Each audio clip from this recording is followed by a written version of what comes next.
Ja, van my kant af wil ek ook sê, dis lekker om vandag saam met julle te kan wees.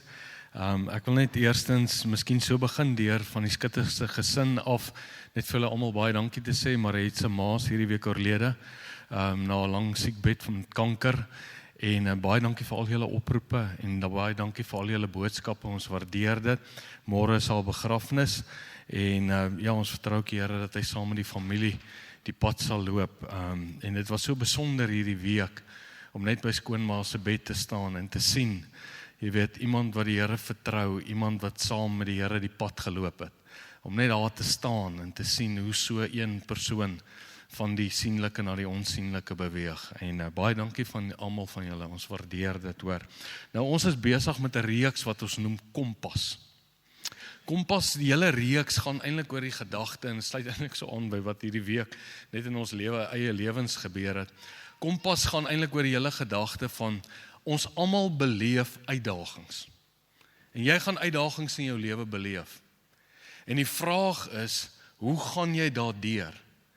En die rede hoekom ons die woord kompas gekies het, en nie GPS nie, GPS is ek sien jou op jou foon, maar wat interessant is van 'n GPS altyd, onthou enige kompas, enige GPS werk so met 'n vaste punt hê, maar die GPS wys vir jou die pad.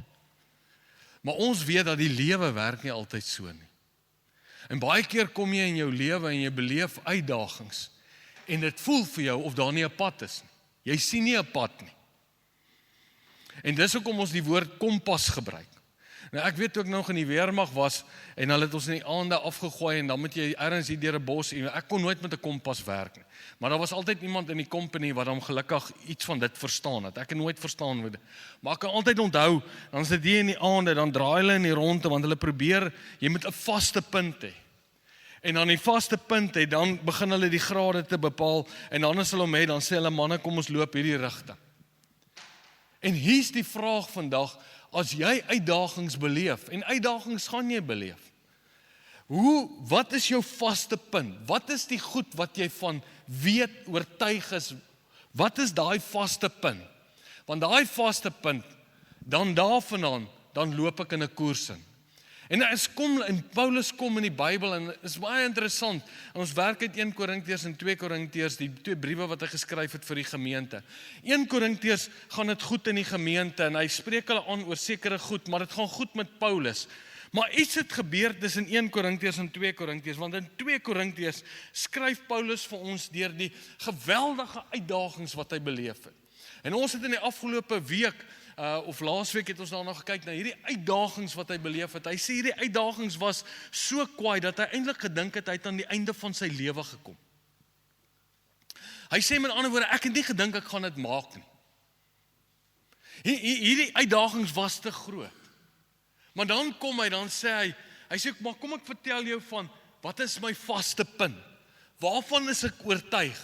Wat is die goed waaraan ek nie twyfel wanneer krisisse in my pad kom nie? En dan sê hy vir die gemeente, kom ek wys vir julle 'n uitnemender koers. Kom ek wys nou dat ek geweet het, wat is my vaste punt?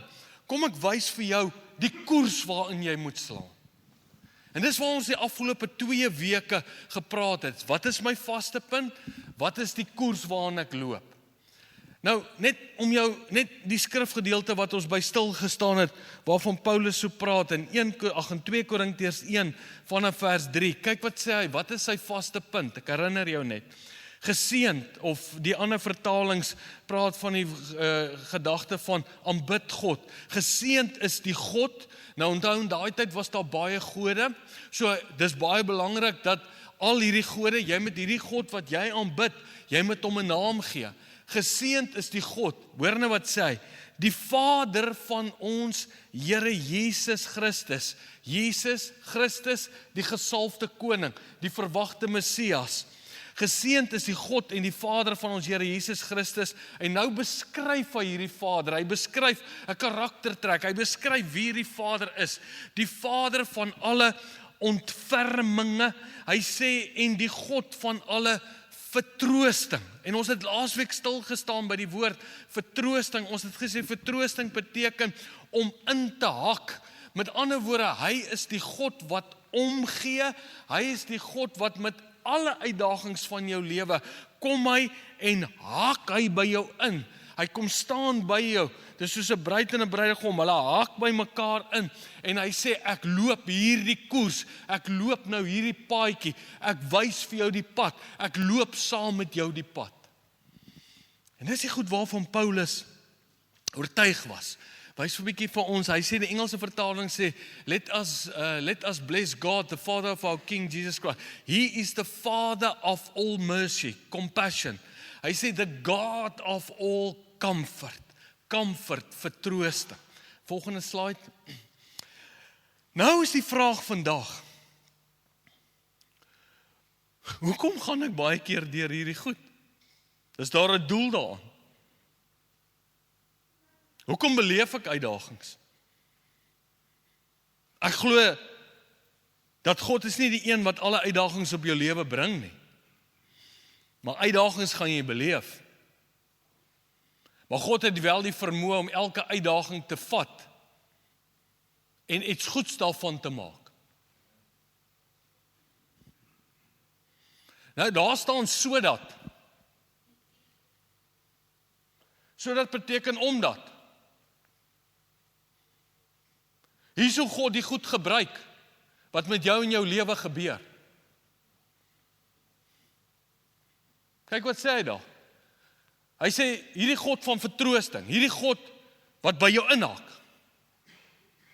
Comfort.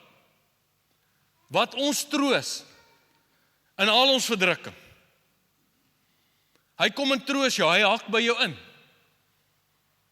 Sodat ons, die wat in allerlei verdrukkinge is, kan troos. Hy woordjie troos het dieselfde verbuiging as die eerste vertroosting. Dieselfde grondteks. Deur die vertroosting waarmee ons self deur God getroos word.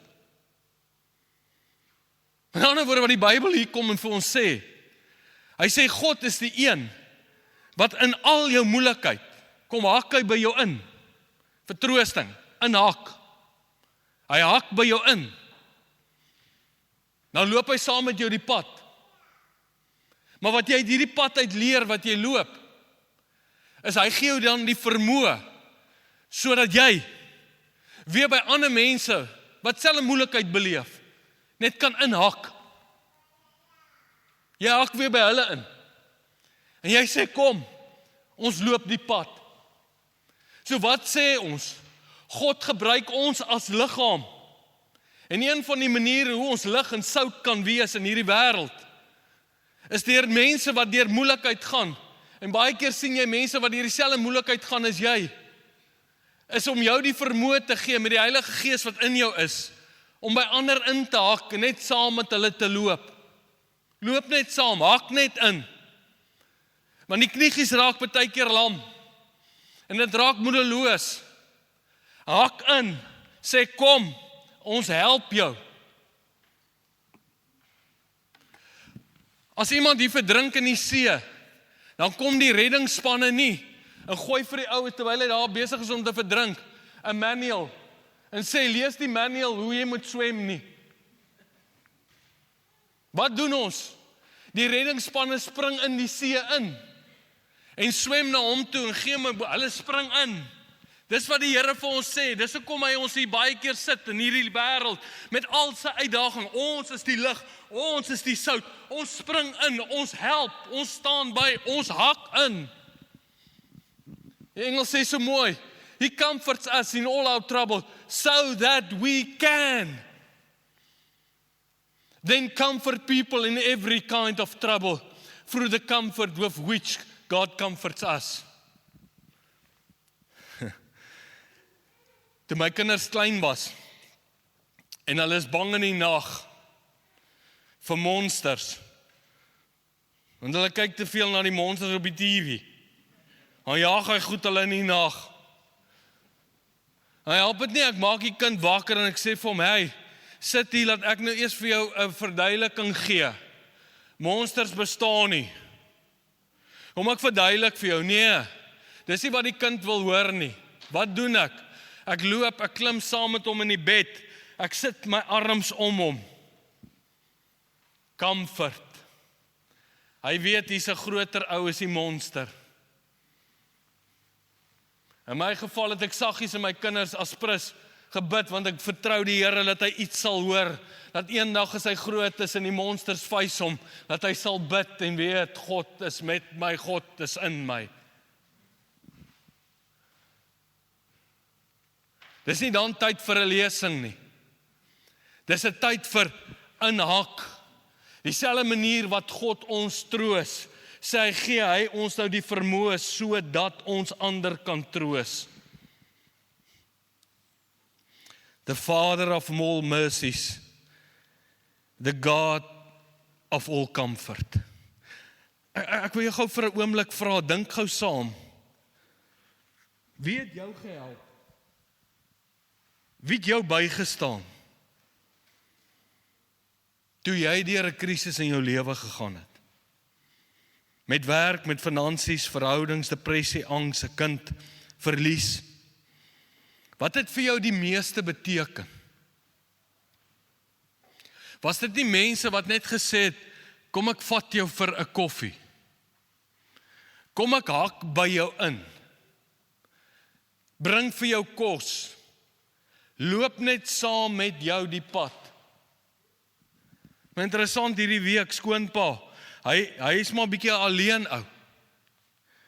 Nou bel die buurman hom, nou sê hy vir skoonpa, nadat skoonma dood is, hy sê, ons gaan drink koffie, nou wil skoonpa nie. Nou sê die 4 dogters vir hom, kom pa, gaan, jy moet gaan. Hulle dwing hom om te gaan, hy gaan drink saam met buurman koffie. Toe hy terugkom, gesiggie sommer opgehelder. Sê dit was lekker. Wat het buurman gedoen, vir hom 'n teaching gegee? Vir lewe na die dood? Nee, al wat hy gedoen het, hy het koffie gedrink. En hy het net vir hom gesê, hoe voel jy, waar is jy? Na 55 jaar se getroude lewe, waar is jy? Jy sien, dis wat die Here vir ons sê, baie keer dink ons moet nou eers opgelei word, ons moet nou eers al die teologiese vrae en antwoorde kan gee. Baie mense kom ook met sulke gevalle en gesê, God het die mooiste blommetjie gepluk en al daai. Los al jou filosofie. Comfort beteken, vertroosting beteken, jy hak net in, jy's net daar. Jy loop net 'n pad saam. En almal van ons, liggaam van Christus, het die vermoë om dit te kan doen.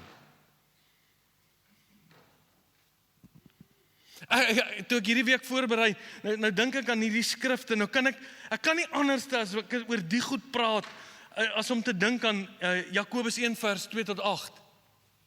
Hoor nou wat sê hy hier?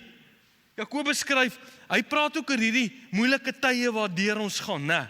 Dan skryf hy, Jakobus 1 vers 2, hy sê, ag dit loutere vreugde my broers, wanneer julle in allerhande versoekinge val. Daai woord versoekinge in die oorspronklike vertaling, praat hy van troubling into various trials and tribulations.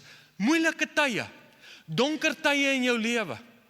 Hy sê, hierdie ou sê, hy sê, ag dit loutere vreugde. Hy sê, omdat julle weet dat die beproewing van julle geloof lydsaamheid, geduld by jou kweek. Wil jy geduld leef? Jy gaan net leef in hierdie lewe, jy gaan saam deur die donker tye. Maar die lydsaamheid moet tot volle verwerking kom, sodat jy volmaak en sonder gebrek kan wees en niks kan kortkom nie. En as iemand van julle wysheid kortkom, laat dit dan van God bid, wat aan almal eenvoudig gee sonder om te verwyd. Jy sien, ek kan in my donker tye, kan ek vir die Here sê, Here, help my in hierdie tyd. Wat leer ek in hierdie tyd? Ek leer geduld, want party goed gaan vinnig verby, party goed gaan nie vinnig verby nie. Party donker tye, die lig is net so entjie, dan is jy weer in die lig en dan is dit weer kalm water en dit is wonderlik. Partykeer is dit lank, partykeer is dit lewenslang. Jy leer geduld. Maar dis in hierdie tyd wat jy sê, Here, hoe hanteer ek dit? Wat jy vir die Here kan sê, Here, gee my wysheid. Wysheid begin by die vrees van God. Wysheid begin by God. Paulus sê dit ook. Hy sê, kom ek sê jou, waar is my vaste punt? Waar begin my koers? By die Vader, by Christus. Die Vader van alle ontferminge, die Vader van alle vertroostinge. Dis my vaste punt. Dis wat ek sê. Dit begin hier. Vrees begin by die wysheid begin by die vrees van God. Dit begin by die aanskouing van wie God is. En nou dat ek my vaste punt bepaal het, nou kan ek sê, nou kan ek alles hanteer.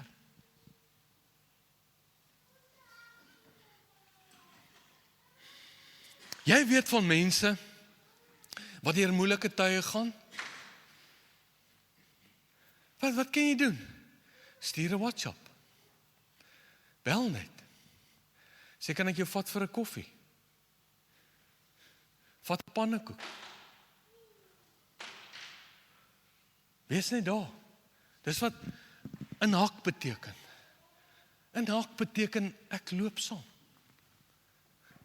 Ek loop saam. Jou pyn is my pyn.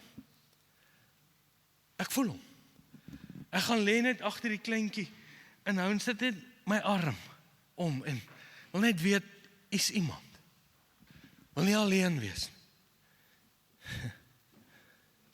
Dis wat dit sê. Engelse vertaling sê so mooi. Hy sê, my dear friends, when you find yourself tumbling into various trials and tribulations, learn to look at it with complete joy. Learn. Dis iets wat jy aanleer.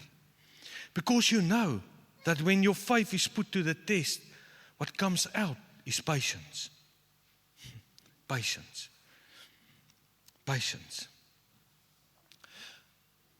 Maar dan sluit Paulus, gaan hy terug, Paulus in 1 Korintiërs, en dan gesê die Vader van alle ontferming, dan praat hy mos nou al vir sy moeilikheid, en dan sluit hy die hoofstuk weer af met iets soos dit, 2 Korintiërs 1, vers 21 en 22, maar hy, wat ons saam met julle bevestig in Christus, het ons gesalf het, is God, wat ons ook verseël het en die Gees as onderpand in ons harte gegee het. Die Engelse vertaling sê, it's God who strengthens us with you into the Messiah, the anointed one, and he has anointed us. Onthou wat beteken in Christus. In Christus, ek het al 100 keer vir jou gesê, is dieselfde gedagte waar Dawid vir Goliat oorwin het. Hy gooi hom met die klip, die Goliat val, hy kap sy kop af. In daai oomblik wat hy sy kop afkap, was die hele volk Israel wat terneergedruk was, die soldate wat daar gestaan het, geen hoop gehad het, elke dag geluister het na die uitdagings wat Goliat oor hulle lewe uitgesaai. Nou kom Dawid, hy behaal die oorwinning, en in daai oomblik was die hele volk ingesluit in Christus. As gevolg van wat hy gedoen het, is ons ingesluit. Die hele volk deel in die oorwinning van Dawid. Nou sê hy, ons is in Christus, en Christus het ons gesalf. Ek het groot geword en gedink, hy het ons net gesalf om te kan preek, hy het ons net gesalf om 'n woord van wysheid of kennis te deel, hy het ons net gesalf om vir siekes te bid, maar hierdie gedeelte sê, hy het ons ook gesalf in Christus, sodat ons verander, kan hoop gee. Jy, wat hier sit, elkeen van ons, is die gesalfde van die Here, sodat ons by mense kan inhak en as waarborg, as onderpand, as seelring. Onthou, wat is 'n verloofring? 'n Verloofring sê vir jou, ek gee vir jou 'n verloofring, sodat jy kan weet, daar gaan 'n troue kom, daar gaan 'n troudag kom. Dit is die verwagting wat jy het, dis hoekom jy 'n verloofring gee, want jy sê, ons gaan trou, ons gaan vir altyd by mekaar wees. Nou kom hy en hy sê, hy gee die Heilige Gees, hy sit die Heilige Gees binne in jou. Dis jou waarborg, dis met ander woorde, dis jou waarborg dat jy gesalf is, jy's die gesalfde van die Here, en hy gebruik jou hier in hierdie wêreld, met hierdie donker wêreld, korrupte wêreld, gebruik hy jou as die gesalfde van die Here, om in te hak by mense en te sê, kom aan. Hy het ons gesalf, sodat ons ander kan bemoedig. Op dieselfde manier, wat hy ons bemoedig. So hier is my vraag, wie bemoedig jy? By wie haak jy in? Ons grootste, die grootste verblinding wat Satan vir ons oë bring, is hy sê vir jou, nee, jy gaan 'n fout maak. Hy sê vir jou, jy gaan jou naam pop maak. Moenie by iemand inhaak nie. Hulle gaan dink jy is stupid. Hulle gaan dink jy is nou weer oorgeestelik. En jy is bang om goed te doen. En Satan weerhou ons om net bang of nie vrymoedigheid te hê nie. Ek is 'n introvert. Ek kan nie sommer vir iemand nooi vir koffie nie. Maar die Bybel sê hy het jou gesalf. Jy is die gesalfde van die Here. Want jy is in Christus. Nie op grond van wat jy gedoen het nie, grond wat hy gedoen het. Jy is die gesalfde van die Here. En nou sê hy is in jou, hy gee die waarborg, die Heilige Gees, hy sit hom in jou. Paraklesis, en hy sit jou in jou, sodat jy kan kom en by ander mense kan inhaak, en hulle kan bemoedig, en saam met hulle die pad loop. Is dit nie amazing? Is dit nie amazing? Hierdie week het ek gesien met Mariet, honderde boodskappe wat mense vir haar gestuur het. It comforted. Dit was net mense wat daar was, wat net 'n boodskapie gestuur het, 'n voice. Net ietsie kom aflaai het om te eet, dis die inhaak. Dis die ek's nie alleen nie. Dis ek gaan nie verdrink nie. Hier spring 'n span saam met my in. Hier kom lê 'n pa en sit sy arms om my.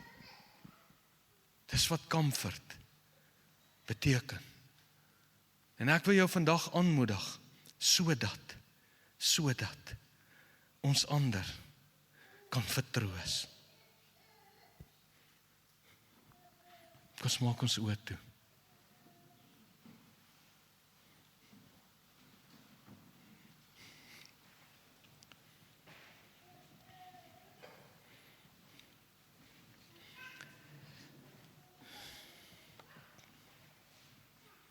Ek wil net terwyl jy daar sit. Kos doen hom nou prakties. Hierdie week. Maar nie wag dat iemand jou bel nie. Bel jy iemand? Wie is daai persoon wat nou in jou kop opkom? Moenie wag dat iemand jou vir hulp vra nie. Vra jy, kan ek jou help?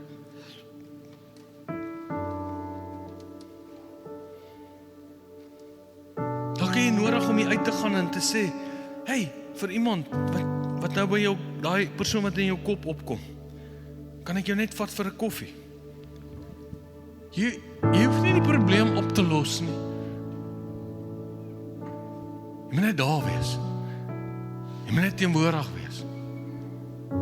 Gaan kyk na Jesus se lewe, wat 'n uitdrukking is van die Vader van ontferminge, die God van alle vertroosting. Hy was in al die moeilikheid, was hy daar. En toe hy daar was, het God hom op 'n manier gebruik. Maar hy was teenwoordig. By wie se lewe is jy teenwoordig? Want die Vader weet, daar's soveel pyn in ons omgewing. As al die kerke saam staan, en al die duisende mense in George wat kerk toe gaan, is daar nie genoeg vir al die pyn en die moeilikheid wat hier aan die gang is. Maar jy begin met daai een. Ken mos die storie van die seesterre wat uitgespoel het. Nou lê hulle almal al miljoene op die strand. En jy loop 'n ou, hy gooi die seesterre so terug. Kom maar 'n ander ou verby, sê, "Wat maak jy?" Hy sê, "Ek gooi hulle terug." Hy sê, "Maar hier's miljoene. Jy gaan wat se verskil maak jy?" Hy sê, "Wel, ek maak vir hierdie een 'n verskil." Maak vir hierdie een 'n verskil.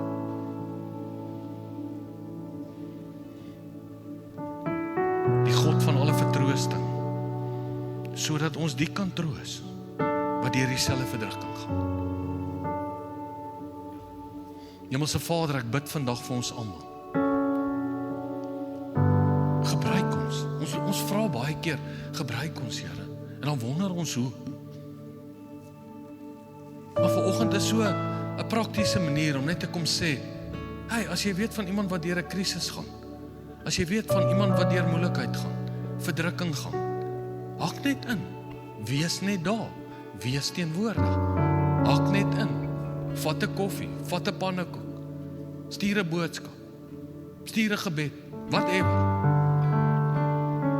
Almal van ons kan iets doen.